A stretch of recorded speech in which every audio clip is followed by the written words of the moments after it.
Hey, good evening, everybody. Welcome out to tonight's coaches call for all the coaching members here at Tax Sale Support. We just want to thank you for taking the time to join us, and yeah, just say that we're happy to have you. Yeah, absolutely.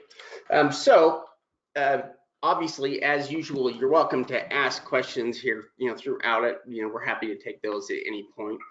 But we wanted to cover some information today, some content that I think people get confused with sometimes, and so I think any way we can talk about it and simplify things will help most of the investors out there. Well, and it's a good time.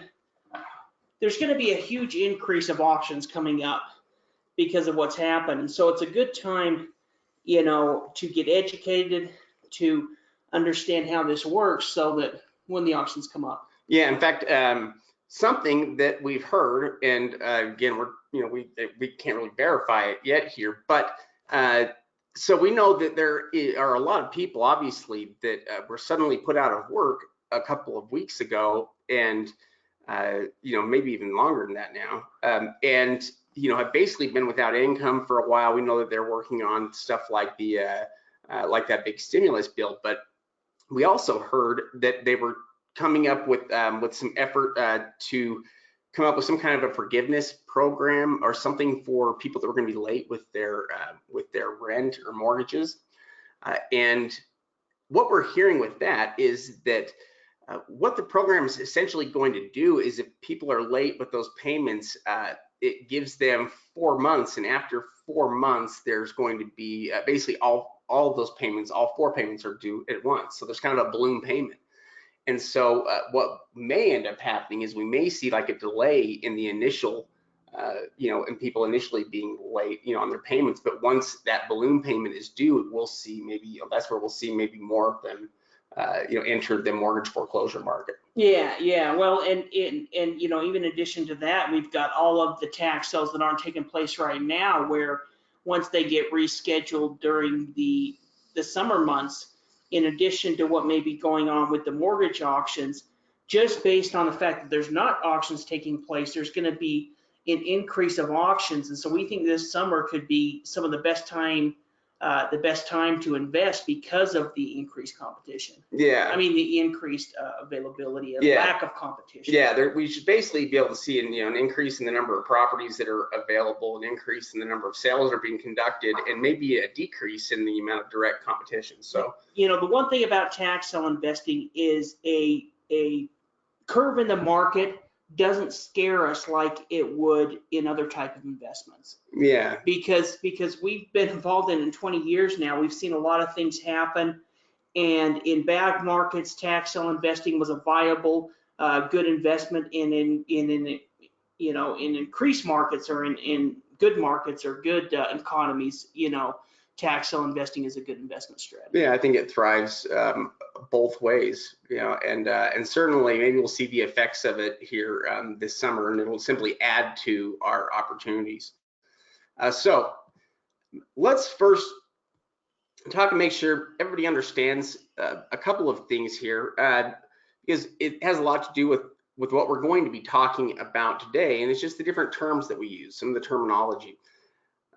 So title is basically, it's legal jargon for saying that you have ownership rights over something. Okay, so when people talk about title this or title that, it's generally a term that's used just to say that you have ownership rights over it, but the deeds are the actual physical documents and the legal instruments that are used to convey ownership or to transfer title from one person to another. Yeah. With title, that could be, something like a car, where deed is really having to do with real estate and property. They're not giving you a deed to the car, they're giving you a title to it. But title can be a terminology that's essentially means deed as well. Yeah. I mean, really, and when we're talking about the property deeds themselves, like Steve said, they're always written instruments, and the deed itself tells us a little bit about the property and its ownership history.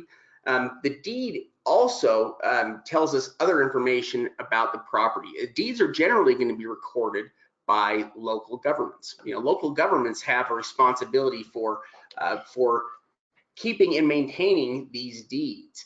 And so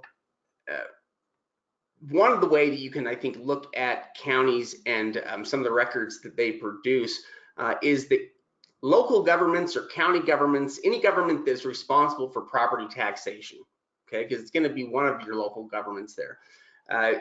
They are going to be also responsible for issuing property deeds. And there are two different kinds of deeds that they issue. They either issue deeds that have a warranty, so deeds with the warranty, or deeds without a warranty. And it's important to distinguish between those two. People get confused all the time by how warranty deeds work. And so let's talk about them for just a second. The warranty is something that's determined or issued by the government that's creating or issuing these deeds. Yeah, well, and one thing to point out right here is that if you're buying a tax deed, 99.9% chance that it is essentially a deed without a warranty. Yeah, it's a standard property deed. It's not a tax deed. I'm sorry, it's not a deed with a warranty. It's a deed without a warranty. And that's important because it changes a lot of things here. But the warranty deed specifically, though, it is a type of deed where the grantor guarantees clear title to real estate, which in this case is the county. More importantly, though, warranty deeds are required for title insurance providers, and title insurance is required for professional financing. There's no way really around that. All these things are required if you want to sell property for full market value. Yeah, exactly. So, if you were just to buy a home and sell a home normally, it's going to generally have a warranty deed. So, most real estate transactions have a warranty deed, and that's part of the reason why title insurance won't issue a title on it. It's not because they can't insure it. It's that most of them don't know, really have never gone through the process of insuring a non-warranty deed. Yeah. And so, let's talk about that for a second, because there are different kinds of deeds out there that exist. Obviously, we talked about deeds that have this warranty and deeds that don't. There are clouded titles that are out there, and what it really means here, what it comes down to, is that certain types of property transfers and foreclosures can cause a property, the title on the property, to become considered clouded. Okay, and what that basically means is that it's no longer warranted or guaranteed by the county. Yeah, exactly. I mean, really what the cloud means is the county hasn't provided a warranty on the deed. So this cloud, it doesn't affect your ownership, it doesn't affect your property rights. In fact, there may be a cloud on the title which doesn't actually affect the title, like some type of judgment which was erased through the foreclosure, but there's still kind of evidence on the deed that it once had that as one of it. Yeah, a clouded title certainly is not evidence that there is, some kind of an ongoing problem with the property, that would deter any kind of ownership. In fact, clouded titles really represent great opportunities usually, because when you buy a property with a clouded title, you're generally going to be paying, lower prices, like wholesale prices, okay? Rather than full market, prices, full price for it. So if you're paying full price for the property, you obviously want to have a warranty deed. But if you are getting it for a really good bargain, it could be some kind of a clouded title, which could just mean that it was transferred by quitclaim deed a couple times, and it just no longer is warranted that way. Or it could mean that there's some other kind of problem. Simple problems can a lot of times be fixed, but if a title is truly clouded, then the problem with that ultimately is that it's not going to allow us to be able to get title insurance, and so that's going to be a problem if we want to sell it to lenders. If we want to sell it for full value, that's a problem. If we want to wholesale it, clouded titles are not a problem. We can sell it with a clouded title if we want to wholesale it, which would be with a quitclaim deed. But if we want to sell it for maximum value, then the issue there with that clouded title is that we need to get that fixed.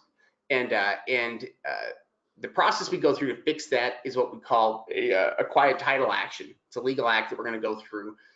in order to convince the court, basically, I guess to go before the public, to bring our lawsuit to the public, to quiet any claims that there might be for this property, and to establish our uncontested ownership rights to the property, essentially. Yeah. So as far as title insurance, title insurance is a type of insurance used for real estate investing that protects the financer, whoever's borrowing the money on the property, against any type of issues in the title. Yeah. So essentially, it's going to protect the people that are providing the money. So the lender here, in the situation, the most common kind is lender's title insurance, in which the borrower purchases coverage that basically only protects the lender. What they're primarily watching out for is some kind of a lien or something that was issued against the property that has gone under the radar. That's what they're concerned about, is that somehow they could transfer title having something issued against the property that they're unaware of, and that they could lose money that way. And so title insurance is essentially what's there to kind of protect lenders from having this happen. Yeah, well, it's kind of like, for example, if you go and buy a car, but you have a loan against the car, the bank is going to require you to have full coverage insurance, because they have their money invested into the car. So if you break it, now once you own the car, you could go ahead and do just liability if you wanted, because at that point you don't have a loan on it. Yeah, this is kind of the way for the lender to protect their money, going into it, so that they don't end up with some kind of a problem. But the reason why title insurance is so important, though, is because if you're looking to sell property for full value, then title insurance is going to be a regular part of real estate transactions. It's essentially required for nearly all lenders, and it's used in almost all standard real estate transactions. Yeah, it's absolutely. Standard for transactions. Yeah, exactly. Well, most title companies aren't going to provide the title insurance, and if it is a tax deed, if it is, some type of non-warranty deed, which could be a tax deed, a limited warranty deed, a quitclaim deed, anything like that. And one thing about the county as well is, we would never recommend you go out and just buy properties with clouded titles. One of the things that protects us when we're buying these properties with clouded titles is that we're buying it from the county government, that's where it's gone through that judicial foreclosure. Yeah. You could get into some real messes just buying property, from somebody who's just selling it, and it hasn't gone through that judicial foreclosure. Yeah, that is a good point. In that normally a clouded title would be an issue that you'd have to get resolved. It could cost you money. It's something you'd have to pay to fix. But yeah, in this case, we are saved because the property's just gone through a judicial foreclosure. So anything that was that might have been an issue or a risk for us usually will get wiped out in that foreclosure. So it's pretty much free and clear of encumbrances, with the rare exception of some kind of other government lien that could survive that as well. Well, and when you go do the quiet title, that judicial foreclosure has protected you, in that process of going through the quiet title. Because if, let's say that you were going through quiet title just on a normal piece of real estate that had some type of dispute on it, those people can come back and actually dispute the lawsuit, and then it can actually drag on. The property owners, when we go through the quiet title process, have already eliminated their right long ago. Yeah, they lost it long before this. And the only possible way they could ever redeem their property, which they would have done before the foreclosure 99.9% of the time, Yeah, it's not really going to happen with these kinds of properties when you're looking to clear the title. But basically, if the property isn't eligible, so if it's a tax deed, or if it's one of these deeds that doesn't have the warranty, then we really have two options with properties. We can either make the property eligible, or we can just sell the property as it is, which is usually going to be wholesaling it using, a quitclaim deed. And either of these solutions could be best with properties that you're dealing with. It's usually which one makes most financial sense. It's usually an answer that kind of answers itself, I guess, with the numbers. and that is that if the property is valuable enough, then it's going to make sense to make the property eligible through a quiet title action. If the value is not quite there, then it's probably going to make more sense just to wholesale the property with a quitclaim deed at a discounted rate. Yeah, and really, when we're looking at these two options, this second option is really kind of the beginner option. We want all of you to get to the point where you're going through and selling property that you've taken through quiet title, because you're going to make more profit on those properties. You could do one deal that makes you $50,000 or 20 deals that make you $5,000 and make the same amount of money. And so, we want to kind of cut our teeth on these wholesale properties, learning the business, going through the transactions. But then as we have more capital, we want all of you to start looking at those larger type properties. Yeah, really, we would like all of the coaching students to become comfortable with property transfers using quitclaim deeds. Because it's a fairly simple process here that we can get down and learn, and something that hopefully you'll be doing lots of times. Because anytime we sell a property wholesale, it's going to be up to us basically to make sure that that property is transferred. We're going to be the ones that are doing the legwork on that, and so yeah, that's important. Yeah. Now these title insurance companies also play another important role. Okay, and that is whenever somebody's going to have a title search performed, it is these title insurance companies that are ones that are generally responsible for performing this title research, because they're already the ones that are performing research into the ownership of the property in order to ensure the transactions. So they basically are already in the business of doing property research.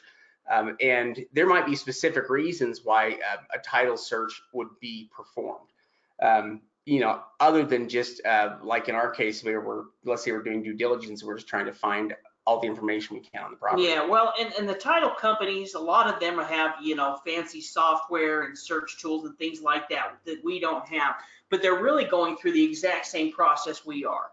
In fact, some of them, may have databases through the county, but use kind of the same even type of databases in some cases. In fact, in some areas that don't have online records, the title person that's doing the title search actually has to go down in person to research the county records if the county is they don't have those. That. Yeah, it's true. That basically what they've got to do is go there to the county building because that's where it's hooked up, but then they're going to be searching through their electronic version of records so that they can locate the physical version of the records there on site. Yeah. And so basically counties are responsible there for recording the deeds, and title insurance providers essentially provide insurance on those transactions, but they can also perform research into these properties that we can pay for in the form of title searches. So let's just talk about kind of how title searches fall into the due diligence process here, okay? Because obviously we're not going to perform title searches on every single property or in every single case. In fact, rarely are we going to perform title searches. At least when it comes down to it, they don't need to be performed as often, but a lot of that could depend on the kinds of properties you're buying. Yeah, exactly. Well, and how much we can determine. There's counties in Florida that there's so much records available online in some different areas that, really I don't think I would need to, because we could do the online research and go back and search as many owner names as we need. Past owners. Yeah, we pretty well locate everything. In some cases, if you're investing enough money, or if you can't do the research, then it's worth it. It all depends on where it comes difficult is not performing one title search, but if you're trying to perform 10 title searches on properties for an auction, or 20, then that expense can become quite large. Yeah, title searches are not cheap generally. At least, they range in price, quite a bit, and you can pay a lot of that. Depends on how far back in time you want to go and how accessible the records are. Yeah. But how we approach this though is we approach due diligence in stages. So what we're going to do, and what this is really about, we're talking about the stages of due diligence, is it's about trying to have the due diligence that you perform be adequate for the amount you're spending. We want to have proportionate due diligence essentially. And so we kind of start this process of due diligence every time in stage one when we start looking at properties. Stage one might be enough for small investments in terms of the kind of research that we perform. But oftentimes, as we perform research, it'll go into stage two, and certainly any kind of structured property is automatically going to be a 3-stage process at least. Yeah. Well, really stage one is going to really kind of be your tax lien certificates. Because even with your lower tax deeds, you're at least going to see if you can look up the county records. You're at least going to see if there's any type of governmental liens or thing like, make a few phone calls. So you might not do a full investor title search, but you're going to do some of those steps. Yeah.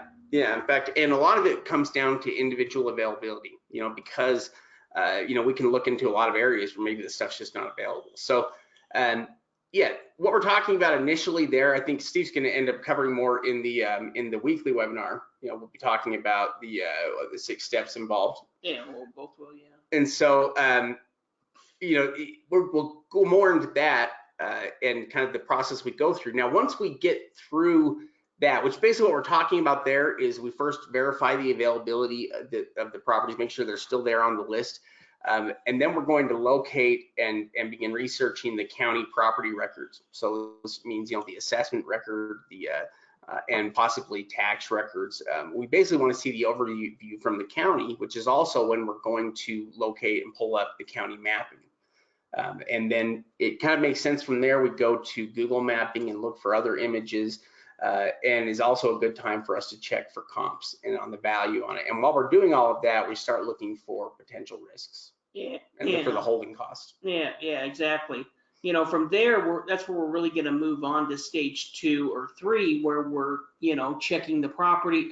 Checking any type of court or recorder records, and really kind of getting into further due diligence into the property. Yeah, in fact, when it comes to county records, there are really 3 different kinds of records, or 3 different ways that we kind of classify them for, at least for most of everything we do.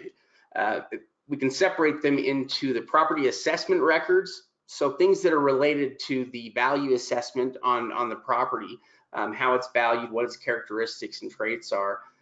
We've got property tax records, which are always related to the taxation and the payment of taxes. Then we have legal records, which are going to be a combination of legal documents and court movements. Different actions from the court that'll be part of the legal record system. But between those, we have pretty well everything you would consider in terms of county records on a local level. Yeah, exactly. The only other thing that we might search is contacting a particular city if we thought that there may be some type of city lien. Yeah. And really that kind of comes down to common sense. Say we're looking at a lot and it's all naturally landscaped, and that city doesn't have a history of doing a bunch of liens on properties, then we're probably not going to be that worried about it, versus a city where, let's say that city is kind of notorious for having liens on properties. Yeah. Little Rock has a lot of them. Things like that, where they have a code enforcement that's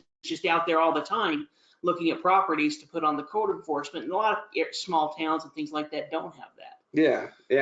In fact, so then we probably would, you can kind of tell how active they are with their code enforcement by looking just even at their tax set list in some ways, But when we start getting into title research, a big part of what we're doing is actually kind of involved here in the pictures, where they have the deeds here and the book numbers. And these property deed books, that they have are where they have the physical copies of all of these deeds recorded.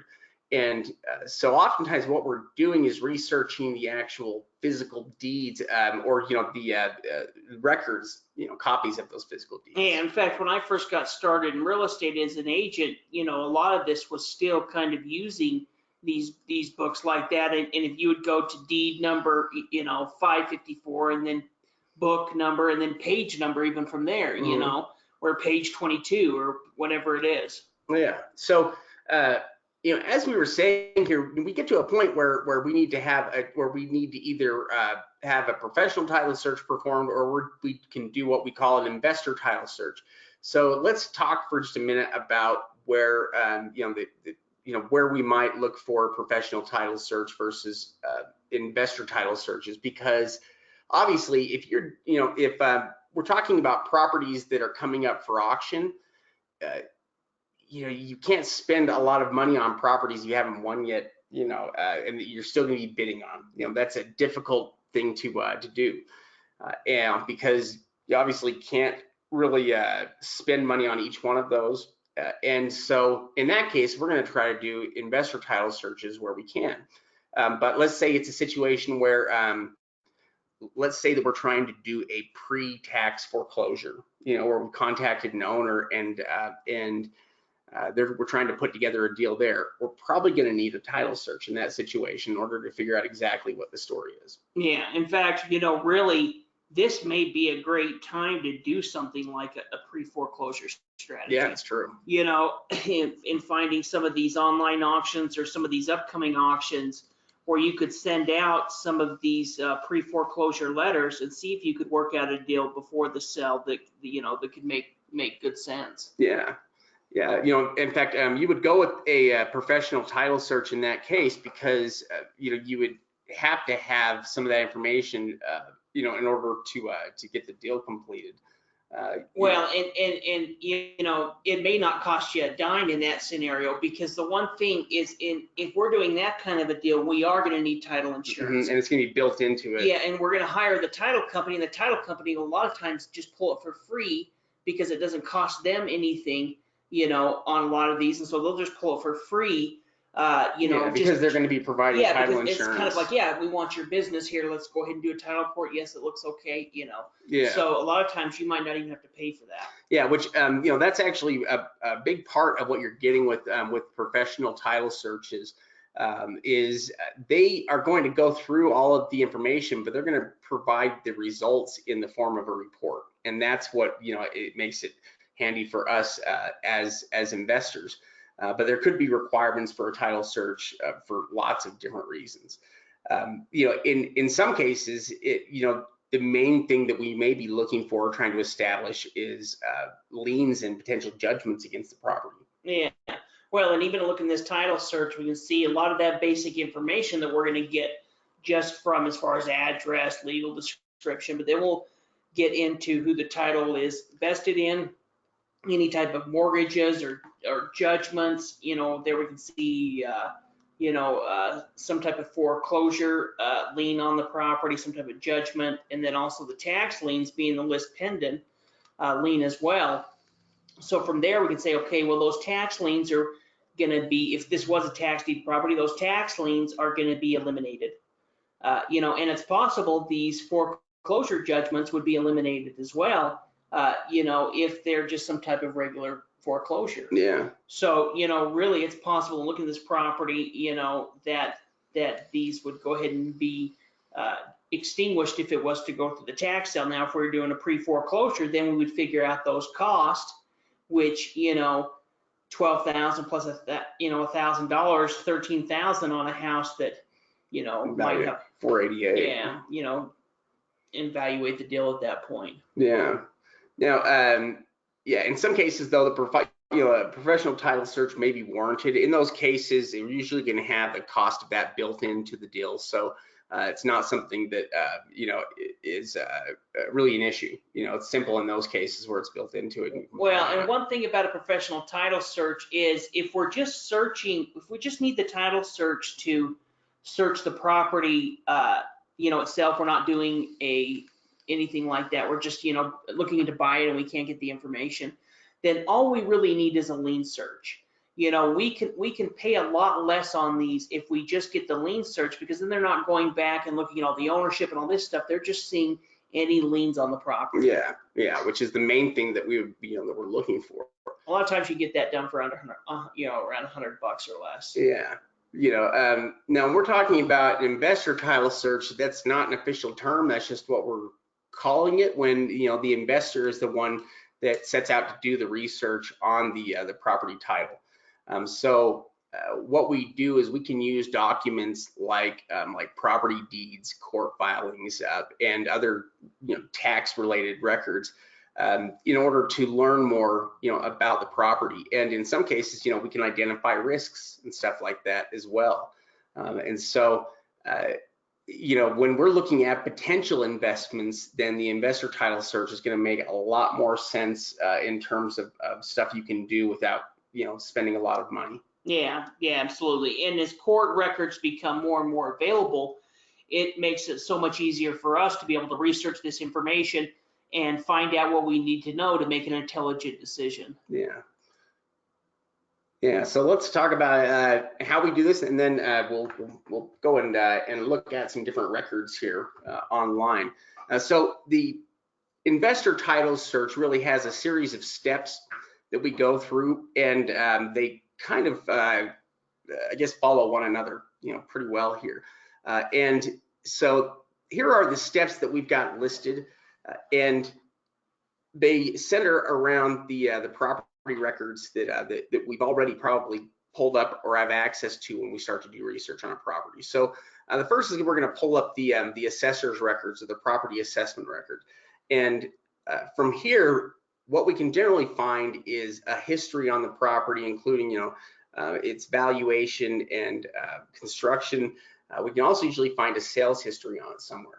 Yeah. From there, we're going to be able to look up the most important thing, which is the owner's name, because we're going to use that to locate the property deed. Yeah, or in some cases, yeah, you know, we can actually get direct links to the property deed there in the sales record. Depending on the records, but really it's going to be attached to that owner's name. Yeah, so I've actually got slides for each one that we'll kind of go through and show for everybody here. So on the assessor's records, you know, what we can see there about the record is obvious, but we kind of talked about already what we're looking for. Ultimately, what we're trying to get to is the sales history, but specifically, we're looking for the actual property deed. And to find that, we've got to know what the book and page number is for it. So we can either use the owner's name and look it up there in the legal records, or we can, in some cases, yeah, we'll see that, and its sales history will have an actual direct link to the property deed. Yeah. And so once we've got the deed, you know, which this is actually another way we could go about finding the deed here, is every county has a recorder's office that basically is responsible for recording a lot of this. Yeah, in fact, when you click on one of those links that do take you directly to the deed, it's just going to usually take you to the recorder's office or whoever's in charge of handling the property deeds, liens, you know, within the county. And so if that deed isn't, and sometimes it's not always going to be, you know, in fact, I'd say more often than not, you're not going to be able to just click on a link and go there, unless it's a state like Florida or one of those more up-to-date lakes. You might have to go to the recorder's office and then search the deed either by the name or even by the plat and by the book and page number even. Yeah. So once we can pull up the deed, what we're looking at first, we're going to be looking at deeds in terms of, we want to look at the newest first, and really in terms of going back, you know, very far.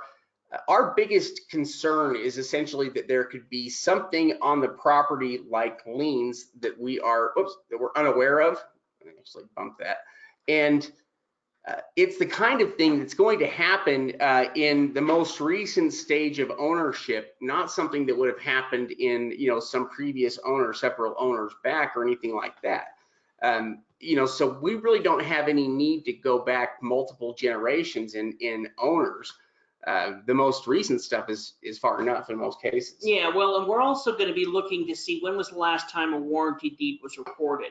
You know, so if the property was sold, you know, 15 years ago by a warranty deed, we're not really going to be that we're not that worried about going and seeing a property that sold 15 years ago or looking through that owner that sold it with a warranty deed, because chances aren't there aren't going to be any problems. But let's say that the property sold 3 times in the last year or 2 years, then we're going to research every single one of those owners' names just to see, because who knows what they sold or what they transferred, to the next person, or what could have been transferred, any type of governmental lien. Now, luckily, if they did have any type of judgments or anything like those, mortgages, those are going to be erased. But if there is governmental liens, we'd go ahead through and check all 3 names. Yeah. Now, some things that we consider about the deed, and Steve mentioned right there, what type of deed is it? Is it a warranty deed that we're looking at? Is it some kind of a quitclaim deed, that we're looking at? How many people does it list? On this next question, are there any signs of an easement? Sometimes we can find the information recorded about the easement in the actual deed itself. Well, yeah, that's where it will be recorded, or at least it should be recorded there. Yeah, like if there's some kind of an easement there, it should be recorded in the deed. The other way, though, that a lot of times when it comes to signs of an easement, we'll kind of identify a lot of times that there might be an easement, usually from images. Or from where the property is located at, or other things like that. And then it makes it a little bit easier when you're using the deed to confirm that there's an easement, rather than, in other words, a lot of times when we find an easement, it's because we are able to kind of see something visually that cues us off to it, and then we can confirm it there in the deed. Yeah, exactly. We also want to make sure that the names match up. The name on the deed is similar to what's within the property records, that the grantor, grantee are all similar, or all the same, I guess, to make sure there hasn't been any type of mistake. Yeah, and that's actually part of what we can do to kind of establish a chain of title there. We can just make sure that the grantors and grantees look correct in the deeds, and what just making sure that basically the property deed and the county records say the same thing. Yeah. Well, and when somebody does a full title search for, like getting title insurance, they're going to go back throughout the history of the title. For us, what we're most concerned about from an investment standpoint is just those governmental liens. And so, like we mentioned, we don't need to go back 40 years uninterrupted and check over, from one owner to the next to the next, and just really, when was that last warranty deed? And, and if it was 5 or 10 years ago, there's probably not going to be a huge need in going further than that. Yeah, I think those are good points. And the whole idea here too is, again, trying to spend as little time as possible doing some of this stuff. Not spending a ton of time on it, because it's really about trying to be effective here in your use of time. But once we have pulled up the deed, we've got that we can review. The other thing that we can do at this point is begin to look for other records associated with the property owner's name that might be attached to the property. And so what we'll do at that point is we will look at the way that the property owner's name is recorded with the county on the property, and then we'll use those same search terms inside a legal records search tool. Yeah, in fact, sometimes if, let's say, there's a middle name, I'll search it with the middle name included, and then I'll erase the middle name just to see if maybe something slipped by. Yeah. Or if there's anything like that, or if there's 2 people's names, you can search them all together or search them separately, if it's a husband and wife, just to see, is there anything, there wasn't a lien on, on the husband, but there was one on the wife, or something like that. Something else that's important to do too is when you do locate different types of potential issues in legal records, something like a lien, you want to match it up to the property address and other county record. They have parcel information and stuff like that. Then you want to include. You basically want to match it up, from there in order to verify that. Yeah, especially if that person owns a lot of property or has been in that area for a long time. Yeah, they can own. Sometimes people can own a lot of properties, which makes it harder, because you've got to. Well, especially when you're talking about tax sale properties, because, it's not your average family that's losing a tax sale property. A lot of times they can be investors that have many properties, or, people that, have rentals or things like that could go through it. Yeah, court records are generally pretty easy to find, even just doing basic Google searches. You can, they're more and more commonly found online now. You Yeah. know, I mean, not too many years ago back it was uncommon, but it's becoming more and more common now. You know, even just going on the county website and looking, you know, underneath elected officials or departments, you know, you'll see recorder or court records or clerk. And as you click on those, you know, usually within the description, they'll say, our responsibilities are recording the property deeds, judgments, you know, mortgages. That's the person that you're looking, you know, to do your research for. And if they don't have an online search, then don't be afraid to give them a call and see, is there a way that they can do a search? Maybe you have to pay a fee. Maybe they'll do it for free and email it to you.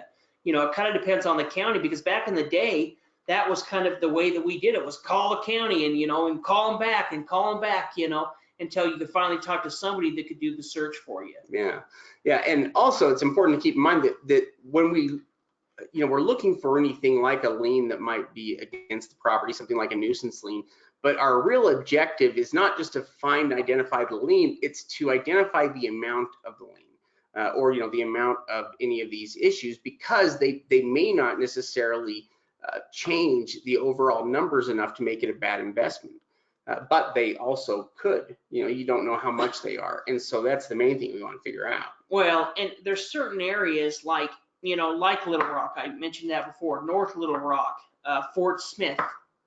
Now, these are just areas in Arkansas, but these are areas that have a lot of property that have governmental liens on them, that are city liens. Now, you know, if we were able to contact the city and, you know, in an area like Little Rock and talk with somebody that could make a decision on those, then, you know, you might be able to reduce those, where suddenly you've got a whole lot more inventory, like in a place in Little Rock where there's hundreds of these lots available with governmental liens. Yeah. That if you were able to work out a deal with the city and say, hey, you know, here's my plan. What I do is I buy these properties and I put them into local neighborhood property owners' hands. You know, some of them may use them for, you know, to build a home on. They could be used for a garden. They could be used as, you know, as the neighbor expanding their yard, but we try to put them back into it for low cost. But I'm to do it, you know, and kind of tell them your plan. It's people that are reasonable. You know, it should make sense to the city. Okay, let's get some of the money and let's make sure that somebody's taking care of this property. Yeah.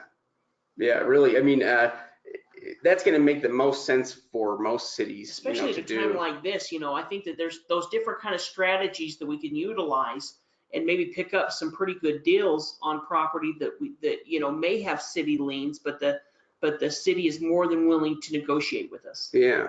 Yeah. Let's take a look here. All right, we're going to pull up some records here just so we can you know, go through some examples here on how this might work on some different properties here. So, and let's pull up one of these here that we can do a little bit of research on and learn a little bit about. Condo or a single family home or something. Yeah, yeah, let's take a look and see what this is.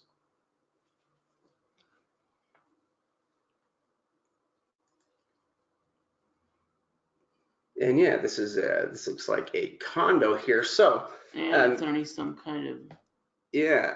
In fact, yeah, we can see the name of it here is under it looks like Juan Tapanes or Tapanes Process Servers LLC.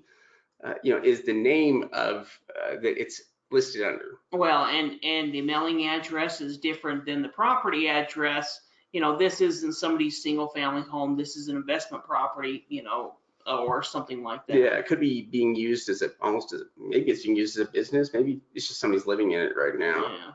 Yeah. But let's take a look, because one of the things that's nice too about a lot of the modern county record systems now is that everything is connected sometimes, you know. Well, even just right up there, see where it says featured online tools. Mm-hmm. You can see comparable sales. There's report discrepancies. You know, there might be some additional things, additional online tools. Yeah. Property talk cards, tax comparisons. Yeah, estimators here. Now we can see all the assessment information here about the property, the taxable value information here. And then we've got the sales information right here about the property. This is what's going to tell us, about the most recent transfers and who the owner of the property's been. So let's take a look and see. Let me enlarge Well, and you this. can see there's been some activity too, where $100, $200 sales. These must have been business to business or something like that. Yeah. Little foreclosure. Yeah. This looks like Oh, that was a pre-foreclosure or something. yeah, financial institution or in lieu of foreclosure stated. And then a corrective deed, tax or quitclaim deed, minimum consideration, maybe. Now let's pull it up and take a look, because this is one of the nice ones where they're connected. So let's pull up this one first. And oh, this was the condo association yeah, foreclosed on it. Yeah, let's see. And they sold it to the investors. So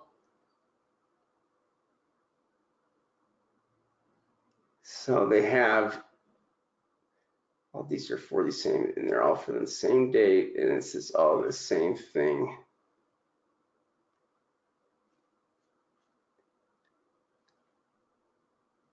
Let me enlarge this here a little bit.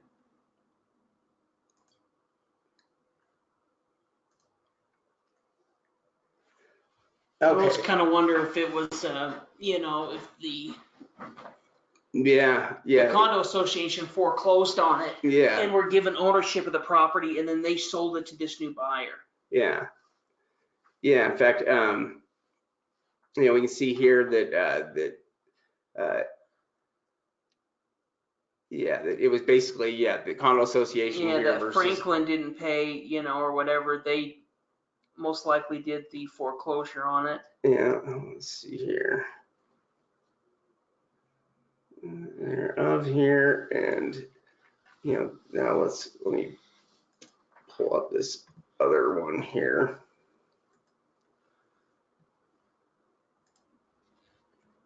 And let's see what this one is. And this is the quitclaim deed. Which, really, with their doing some quitclaim deeds, we might research a few things on this property just to make sure. I mean, really, I kind of feel good it's gone through a judicial foreclosure. Yeah, that's true.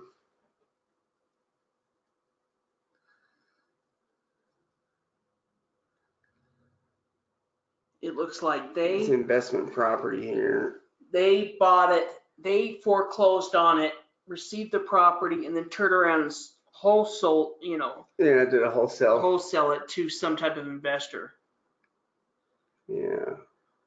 So I'll see how much he paid for it. Well, you only have listed, like, let's see. Oh, 100. Yeah, for $10. Yeah. That's all they've got listed here. Undisclosed. Yeah. Let's see here. But what we could do though is from there we could take this this name here, this Juan Tapanes here, and because we're in Miami, Florida here, maybe the easiest way might just be through.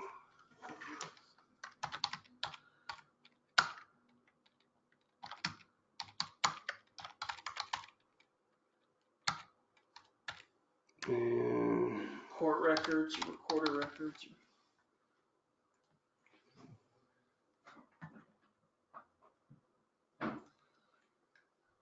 Okay. And let's see here.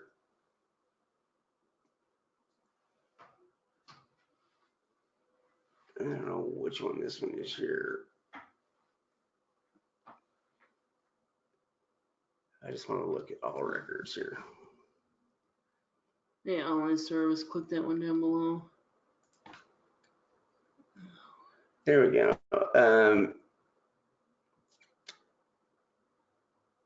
I think, what's up there at the top? Attorneys, civil family probate. Click on that online system or the county recorder official record search, I guess. This kind of looks like it, huh? Hold on, let me. Could be either one of them. Because it's the same page. Yeah. Okay. So what we basically can do from there is, and what Steve mentioned before in terms of the names, depending on how many results are out there, we may get more specific here. Yeah, try the name first, see how many properties he owns. Yeah. So just try basic search and give it a click on it. There we go.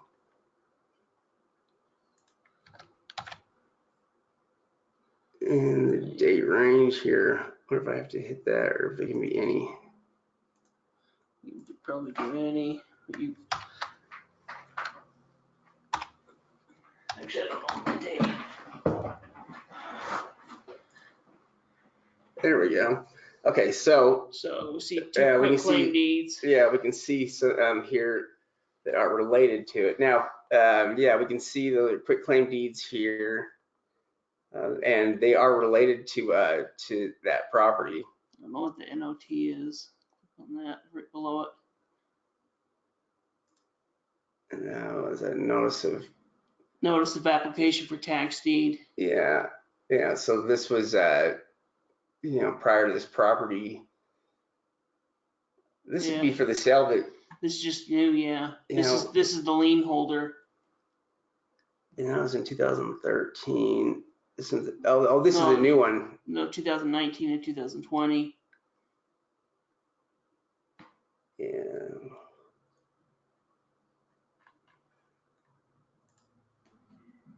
So really, underneath this property, we check to make sure that both those quick claim deeds, but we might actually search, more than one of the owners. Now, I don't know how, I don't know how many's going to come up underneath the Bayside Condo Association, but there's nothing here at this point to show there's any governmental liens. Yeah. Or anything on it. The fact that it's a condo, there probably isn't going to be a government lien on it. Well, and